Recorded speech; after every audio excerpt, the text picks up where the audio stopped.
Croyez-vous, Éric Zemmour, à la solution à deux États? Non. Je pense que c'est une logorrhée dépassée. Je pense que la diplomatie française s'accroche à une stratégie qui avait sans doute son intelligence politique dans les années 60-70, mais qui est aujourd'hui surannée, tout simplement parce que je pense que les Palestiniens ont perdu la bataille et qu'il n'y aura, je pense, à l'échelle humaine, jamais d'État palestinien. On peut s'en réjouir, on peut s'en désoler, mais je crois que, comme disait le général de Gaulle, on ne fait pas de politique en dehors des réalités.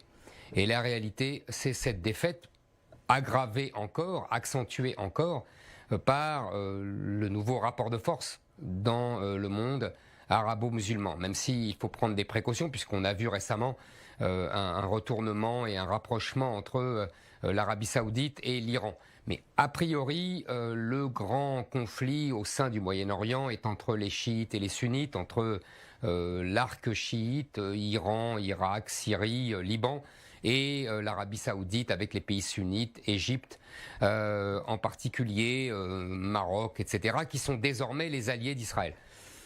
Voilà, je pense que c'est la nouvelle donne et qui, si vous voulez, l'échec est mat pour le mouvement palestinien qui n'a jamais réussi finalement à vaincre Israël, qui s'est défendu valeureusement et qui a vaincu son vieil ennemi. Maintenant, donc, il n'y aura jamais d'État palestinien pour vous? Tout est move.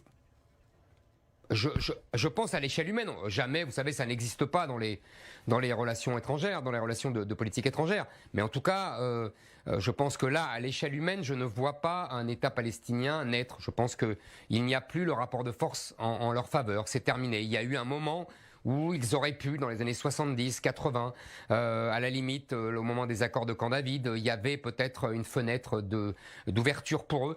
Je pense que c'est terminé. Voilà, c'est ce que je pense. Maintenant, l'histoire peut évoluer. On a vu, je vous ai dit récemment, un rapprochement entre l'Iran et l'Arabie Saoudite qui peut encore changer la donne, qui n'est pas ce rapprochement est plutôt un mauvais coup pour la politique d'Israël.